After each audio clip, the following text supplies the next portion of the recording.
Welcome to a new lecture.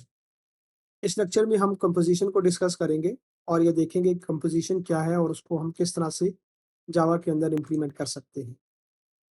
Composition को समझने से पहले ये समझना ज़रूरी है कि ऑब्जेक्ट के दरमियान डिफरेंट टाइप के रिलेशनशिप हो सकते हैं, क्योंकि ऑब्जेक्ट ओरिएंटेड प्रोग्रामिंग आपके पास रियल वर्ल्ड सिनेरियोज से इंस्पायर्ड है। तो जिस तरह से रियल वर्ल्ड में आपके पास डिफरेंट ऑब्जेक्ट्स के दरमियान रिलेशनशिप होते हैं, इसी तरह से ऑब्जेक्ट ओरिएंटेड प्रोग्रामिंग के अंदर भी ऑब्जेक्ट के दरमियान रिलेशनशिप होते हैं और इन रिलेशनशिप को हम एसोसिएशन कहते हैं। जब एक ऑब्जेक्ट का दूसरे ऑब्जेक्ट के साथ रिलेशनशिप होगा तो दिस इज कॉल्ड एसोसिएशन। अब ये रिलेशनशिप दो तरह के हो सकते हैं। एक स्ट्रॉन्ग रिलेशनशिप हो सकता है और एक वीक रिलेशनशिप हो सकता है। स्ट्रॉन्ग रिलेशनशिप का मतलब ये है कि एक ऑब्जेक्ट का दूसरे ऑब्जेक्ट पे डिपेंडेंसी है। यानी अगर एक ऑब्जेक्ट जो है वो डिस्ट्रॉय होगा तो दूसरा ऑब्जेक्ट ऑटोमेटिकली डिस्ट्रॉय हो जाएगा, और जब एक ऑब्जेक्ट क्रिएट होगा तो दूसरा ऑब्जेक्ट भी ऑटोमेटिकली क्रिएट हो जाएगा। इस तरह की जो रिलेशनशिप है दे आर स्ट्रॉन्ग रिलेशनशिप। और वीक रिलेशनशिप ऐसे हैं जिसमें ऑब्जेक्ट के दरमियान रिलेशन तो होता है, लेकिन उनकी एग्जिस्टिंग एक दूसरे पर डिपेंडेंट नहीं होती। यानी अगर एक ऑब्जेक्ट डिस्ट्रॉय होगा तो लाजमी नहीं कि दूसरा ऑब्जेक्ट भी डिस्ट्रॉय हो जाए। तो दोनों अपनी एग्जिस्टेंस को इंडिपेंडेंटली मेंटेन कर रहे होते हैं, लेकिन स्टिल उनके दरमियान एक रिलेशनशिप होता है। तो इस तरह के जो रिलेशनशिप है दे आर वीक रिलेशनशिप। तो जो आपके पास स्ट्रॉन्ग रिलेशनशिप है जावा के अंदर, उनको हम कंपोजिशन के थ्रू इंप्लीमेंट करते हैं, और जो आपके पास समहाउ वीक रिलेशनशिप है they are implemented using aggregation. तो आप देख सकते हैं कंपोजिशन जो है वो सबसे लोअर लेवल पे, इट मींस ये सबसे स्ट्रॉन्ग रिलेशनशिप है, और एग्रीगेशन जो है वो स्ट्रॉन्ग रिलेशनशिप नहीं है। और जाहिर एसोसिएशन का मतलब ये है कि ऑब्जेक्ट के दरमियान डिफरेंट टाइप के रिलेशनशिप्स हैं। इसको हम एक और एग्जांपल से देख सकते हैं। जैसे आप देखें तो एक प्लेयर और टीम का एक वीक रिलेशनशिप होता है, यानी जो प्लेयर है वो किसी भी टीम का पार्ट बन सकता है, और कोई भी टीम किसी भी प्लेयर को अपने पास प्लेइंग के लिए रख सकती है। तो ये जो रिलेशनशिप है इट्स अ वीक रिलेशनशिप। ऐसा नहीं होगा कि आपके पास अगर एक टीम खत्म हो गई तो प्लेयर भी खत्म हो जाएगा। अगर एक टीम खत्म हो गई है तो प्लेयर किसी दूसरी टीम के अंदर खेल सकता है। लेकिन अगर आप बुक और चैप्टर को देखें तो बुक और चैप्टर का जो रिलेशनशिप है that is a very strong relationship. Book अपनी एग्जिस्टेंस को मेंटेन नहीं कर सकती without chapter, so chapter should be there in a book. इस तरह का जो रिलेशनशिप है दैट इज अ कंपोजिशन। और कंपोजिशन को यूएमएल में हम एक डायमंड सिंबल से रिप्रेजेंट करते हैं, जो कि फील्ड होता है। जबकि एग्रीगेशन जो कि वीक रिलेशनशिप है उसमें भी डायमंड सिंबल यूज होता है, लेकिन वो फील्ड नहीं होता। So composition is a strong relationship and it is has a relationship. अगर आप कहीं पे पढ़ें कि one object has another object, it means both object have a relationship of composition. तो इसको हम हैज अ रिलेशनशिप भी कहते हैं। इसको हम एक और एग्जांपल से समझ सकते हैं कि लेट्स से आप कह सकते हैं कि एक जो व्हीकल है उस व्हीकल का इंजन और टायर के साथ एक स्ट्रॉन्ग रिलेशनशिप होता है। अगर एक व्हीकल के अंदर इंजन नहीं होगा तो वो व्हीकल अपनी एग्जिस्टेंस को मेंटेन नहीं कर सकता। इसी तरह से आप पर्सन को देख सकते हैं, तो पर्सन इटसेल्फ मल्टीपल ऑब्जेक्ट को कंपोज कर रहा होता है और उनके दरमियान स्ट्रॉन्ग रिलेशनशिप होता है। जैसे ब्रेन की बात करें तो ब्रेन जो है वो पर्सन के अंदर कंपोज हो रहा होता है। अगर आपके किसी पर्सन के पास ब्रेन नहीं होगा तो वो पर्सन अपनी एग्जिस्टेंस को मेंटेन नहीं कर सकता। इसी तरह आप हार्ट की बात करें तो हार्ट भी आपके पास स्ट्रांगली रिलेटेड है, कंपोज्ड है इनटू पर्सन। अगर हार्ट नहीं होगा तो पर्सन नहीं होगा, and same with other objects as well.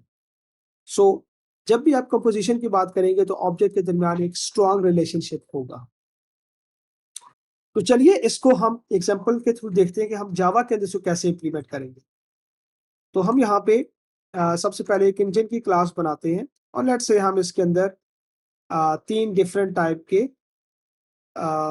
Attributes रखते हैं। तो अगर हम देखें तो हमारे पास इंजन के अंदर एक पावर है, नेम है और कंपनी है। और हम यहाँ पे इसके हम डिफरेंट पैरामीटराइज कंस्ट्रक्टर बनाते हैं। लेट्स से हम यहाँ पे कहते हैं कि यहाँ पे हम इसके कंस्ट्रक्टर बनाएंगे, जनरेट कंस्ट्रक्टर्स, और इसमें हम एक पैरामीटराइज कंस्ट्रक्टर बनाते हैं और उसके साथ ही हम एक तो आर्गुमेंट कंस्ट्रक्टर भी क्रिएट करते हैं। उसमें हम इनको डिफ़ॉल्ट वैल्यू साइन कर देते हैं। जैसे पावर जो है उसको हम 0 कहते हैं और इसी तरह से आप कंपनी नेम को एम्प्टी वैल्यू इनिशियलाइज़ करते हैं, जस्ट एम्प्टी स्ट्रिंग से। इसी तरह से हम कंपनी को भी एम्प्टी स्ट्रिंग से इनिशियलाइज़ करते हैं। ये आपके पास इसके कंस्ट्रक्टर बन गए जो कि चाहिए आपको ऑब्जेक्ट बनाने के लिए। और इसी तरह से हम यहाँ पे इसके सेटर गेटर्स भी बनाते हैं, यानी जिन सेटर गेटर्स को हम यूज़ कर सकें for getting the values of different attributes. तो यहाँ पे कहते हैं कि हम तीनों सेटर गेटर्स को बना रहे हैं। तो ये आपके पास पावर एंड नेम कंपनी, और यहाँ पे हम एक और मेथड क्रिएट करते हैं जो कि इस क्लास के एट्रीब्यूट को डिस्प्ले कर रहा है। Call it display information. अब ये जो डिस्प्ले इंफॉर्मेशन है इसको जब भी हम कॉल करेंगे और इसको हम पब्लिक करते हैं ताकि इसको हम कहीं से भी एक्सेस कर सकें। जब आप इसको एक्सेस करेंगे सो आप ऐसा आउट कर सकते हैं, लेट्स से name of engine, this is this dot. हम इसको टैग भी ऐड कर सकते हैं और दिस डॉट दिस डॉट का नाम। और इसी तरह से यहाँ पे हम कह सकते हैं एक कंपनी इज दिस डॉट। इस तरह से हम यहाँ पे engine power power in CC this dot power. तो जब भी हम इस मेथड को कॉल करेंगे तो हमें इंजन की इंफॉर्मेशन डिस्प्ले हो जाएगी। ये हमारे पास एक क्लास बन चुकी है। अगली क्लास जो है वो हमारे पास टायर की क्लास है। लेट्स से हम टायर के अंदर सिर्फ एक ही एट्रीब्यूट रखते हैं जिसको हम कहते हैं नंबर ऑफ टायर्स, और यहाँ पे हम इसका कंस्ट्रक्टर भी बना लेते हैं। लेट्स क्रिएट पब्लिक टायर और हम इसमें सिंपल नंबर ऑफ टायर्स को इनिशियलाइज करते हैं विद 4। और इसी तरह से हम इसका एक पैरामीटराइज कंस्ट्रक्टर भी बनाते हैं जो कि हमारे पास नंबर ऑफ टायर्स को एज अ आर्गुमेंट ले रहा होगा। यहाँ पे कहते हैं this dot number of tyres is equal to tyre. और यहाँ पे हम इसके सेक्टर गेटर्स भी बना लेते हैं ताकि अगर हम कहीं हमें इस क्लास से बाहर इस एट्रीब्यूट को एक्सेस करना है तो हमें यहाँ पे इसके सेक्टर गेटर्स का चाहिए होंगे। सो ये सेक्टर गेटर बन गए और इसके साथ ही हम यहाँ पे एक मेथड बनाते हैं जो कि हम इसकी इंफॉर्मेशन को डिस्प्ले करेगा। वाइड प्रिंट, यहाँ पे जस्ट एक एस आउट की स्टेटमेंट लगाते हैं, नंबर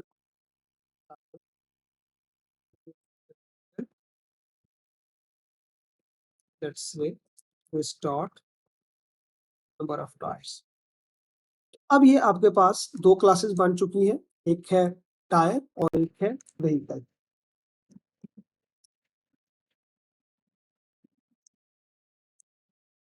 सॉरी, टायर है और एक पास इंजन है। और अब हम व्हीकल बनाते हैं। अब व्हीकल को बनाने के लिए ये इंपॉर्टेंट है कि हम इसको देखें कैसे बनेगा। तो क्योंकि इंजन और टायर व्हीकल के अंदर कंपोज हो रहे हैं तो हम इनको पहले डिक्लेयर करेंगे as a attribute of vehicle. तो अगर आप देखें तो private engine engine and private tyre tyre. लेकिन यहाँ पे एक चीज़ इंपॉर्टेंट है कि इन को अभी हमने जस्ट डिक्लेयर किया है, इनिशियलाइज नहीं किया। यानी हमने यहाँ पे न्यू कीवर्ड के थ्रू इनको इनिशियलाइज नहीं किया। तो हम इनको इनिशियलाइज करेंगे इसके कंस्ट्रक्टर के अंदर। ये इंपॉर्टेंट है, ये पॉइंट समझना इंपॉर्टेंट है क्योंकि जब आप इनको कंस्ट्रक्टर के अंदर इनिशियलाइज कर रहे हैं तो इसका मतलब ये है कि they are strongly dependent upon vehicle. और इसी तरह से लेट्स से हम कहते हैं this dot tyres is equal to new. इसमें अगर आप देखें तो जैसे ही आप व्हीकल का ऑब्जेक्ट क्रिएट करेंगे using its no argument constructor, तो बैकएंड पे जो इसका इंजन का एक एट्रीब्यूट है, उसको ये इनिशियलाइज़ कर देगा और इसी तरह टायर के एट्रीब्यूट को भी इनिशियलाइज़ कर देगा। तो जब व्हीकल क्रिएट होगा तो इंजन और टायर ऑटोमेटिकली क्रिएट हो जाएँगे। जैसे ही व्हीकल डिस्ट्रॉय होगा, तो चूँकि व्हीकल इन दोनों ऑब्जेक्ट्स को कंपोज़ कर रहा है, तो ये ऑब्जेक्ट भी ऑटोमेटिकली डिस्ट्रॉय हो जाएँगे। तो ये जो रिलेशनशिप है, this is a strong relationship between a, vehicle, tyre and engine. तो हम यहाँ पे जस्ट टू क्लैरिफाई कि आपके पास बैकएंड पे ये मेथड कॉल हो रहे हैं, हम यहाँ पे जस्ट प्रिंट स्टेटमेंट यूज़ कर सकते हैं, इंजन क्रिएटेड नो आर्गुमेंट। इसी तरह से हम यहाँ पे ये भी कह सकते हैं ऐसा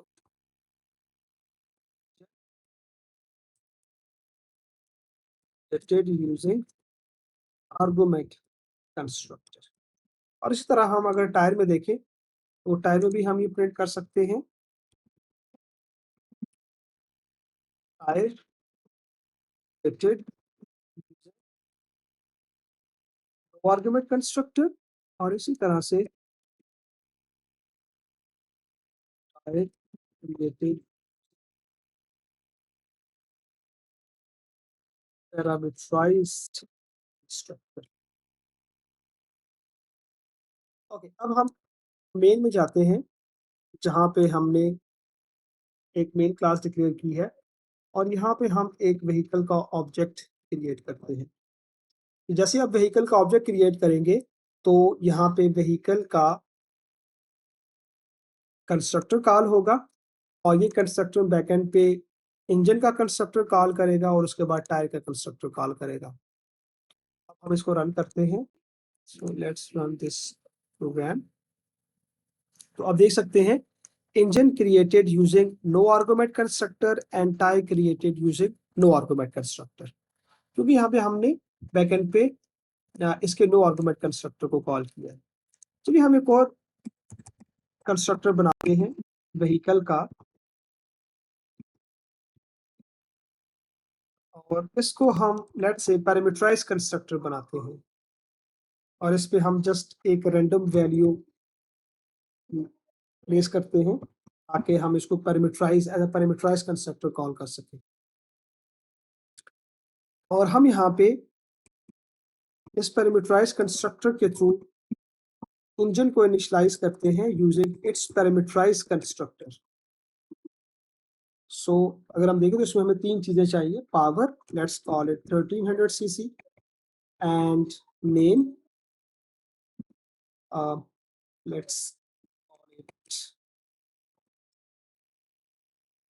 let's say turbo engine, and let's it create this engine with Corolla company.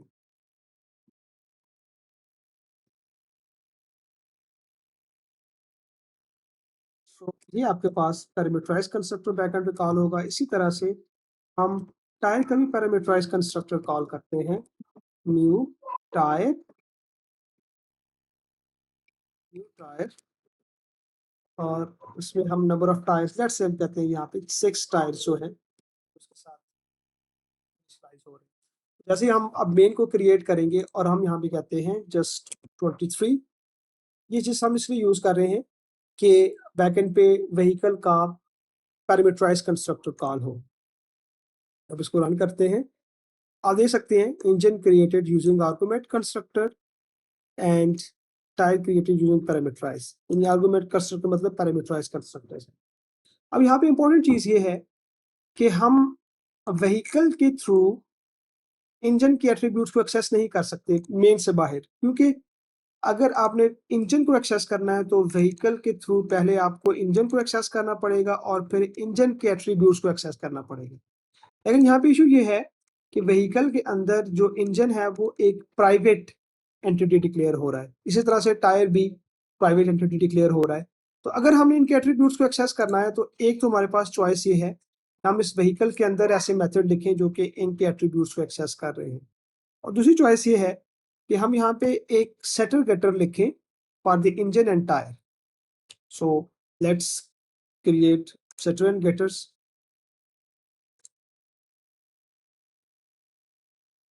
अगर आप यहाँ पे देखें तो जैसे हमने गेट इंजन का गेटर कॉल किया तो वो हमें इंजन का एट्रीब्यूट कंप्लीट ऑब्जेक्ट रिटर्न कर रहा है। और इसी तरह से सेट इंजन की बात करें तो हम इसको एक इंजन का ऑब्जेक्ट देंगे और इसको इसी सेट कर देगा। इसी तरह से get tyres and set tyres. तो अब हम यहाँ पे जो हमने एक पैरामीटराइज कंस्ट्रक्टर बनाया है, अब हम यहाँ पे लेट से एक इंजन बनाते हैं। और यहाँ पे ये इंपॉर्टेंट है कि हम इस इंजन को इनिशियलाइज नहीं कर रहे, बल्कि हम कह रहे हैं कि जो व्हीकल का इंजन है वो हमें वापस करो। इसी तरह से और लेट से हम इस पे हम इसके मेथड्स को इन्फॉर्मेशन को प्रिंट करें। ये इंपॉर्टेंट है। यहाँ पे ये समझिएगा कि इंजन जो है वो इनिशियलाइज नहीं हो रहा, बल्कि जो व्हीकल के अंदर इंजन ऑलरेडी इनिशियलाइज है उसको हम रिटर्न कर रहे हैं और उसको एक एट्रीब्यूट एक ऑब्जेक्ट में सेव कर रहे हैं। तो यहाँ पे हम जैसी इंफॉर्मेशन डिस्प्ले करेंगे तो जो इंजन की इंफॉर्मेशन है वो डिस्प्ले हो जाएगी। तो आप देख सकते हैं ये पहली जो दो स्टेटमेंट्स हैं ये कंस्ट्रक्टर की वजह से कॉल हो रही हैं। और उसके बाद name of engine is turbo, it's company is Corolla and it's power is 1300 CC. इसी तरह से हम यहाँ पे इनको सेट भी कर सकते हैं। लेट्स से हम कहते हैं engine dot set it's power, let's say हम कहते हैं कि दिस पावर इज 2000 सीसी।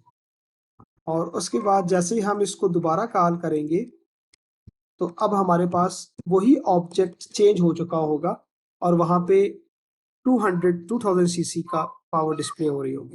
अब देखें पहले ये 1300 था और उसके बाद टर्बो, कोरोला एंड 2000 सीसी। और इसी तरह से हम यहाँ पे टायर को भी यूज कर सकते हैं। Let's say ty is equal to vehicle vhc that get tire, and then we can use this tire dot print its tire info। और हम चूंकि यहाँ पे इसके पैरामीटराइज कंस्ट्रक्टर के अंदर टायर की वैल्यू 6 रखी थी, अब ये हमें बताएगा कि हमारे पास इस व्हीकल के अंदर 6 टायर्स हैं। तो आप देख सकते हैं number of tyre with vehicle is 6। तो अगर आपने कंपोजिशन को इंश्योर करना है तो इसमें जो इम्पोर्टेंट स्टेप है वो ये वाला स्टेप है, जिसमें आप कंस्ट्रक्टर के अंदर ऑब्जेक्ट क्रिएट कर रहे होंगे। इंजन कंपोज हो रहा है व्हीकल के अंदर, तो व्हीकल के कंस्ट्रक्टर के अंदर इंजन यहाँ पे बन रहा है। इसी तरह से इसके पैरामीटराइज कंस्ट्रक्टर के अंदर भी इंजन क्रिएट हो रहा है। और यहाँ पे तो दूसरी इंपॉर्टेंट चीज ये है कि इससे पहले हम ये देख चुके हैं सेटर गेटर्स आपके पास सिंपल एट्रीब्यूट्स को रिटर्न कर रहे होते हैं। यहाँ पे अगर आप देखिए तो ये जो गेटर है ये एक कंप्लीट ऑब्जेक्ट रिटर्न कर रहा है। इसी तरह से सेटर भी कंप्लीट ऑब्जेक्ट को सेट कर सकता है। यानी आप यहाँ पे इंडिपेंडेंट एक ऑब्जेक्ट बना के उसको भी व्हीकल के अंदर कंपोज कर सकते हो। So this is all about composition. Thank you so much.